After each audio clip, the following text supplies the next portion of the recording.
శ్రీమాత్రే నమః. నేను మీ దేవి శ్రీప్రసాద్ అండి. అరుణాచలం వెళ్తే ఈ దర్శనం చేసుకోకుండా తిరిగి రాకండి. ఎందుకంటే ప్రతి మానవుడి జీవితం అరుణాచలం వెళ్ళక ముందు, అరుణాచలం వెళ్ళిన తర్వాత అని ముడిపడి ఉంటుందండి.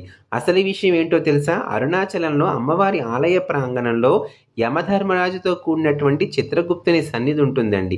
ఏ మానవుడైనా అరుణాచలంలోకి ప్రవేశిస్తే, ఈ చిత్రగుప్తుణ్ణి దర్శిస్తే తెలుసో తెలియకో ఇన్నాళ్ళు చేసినటువంటి పాపాలు, కర్మల చిట్ట ఈ చిత్రగుప్తుడు కొట్టేస్తాడటండి.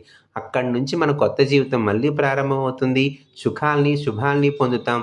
ముఖ్యంగా శివానుగ్రహాన్ని పొందుతాం.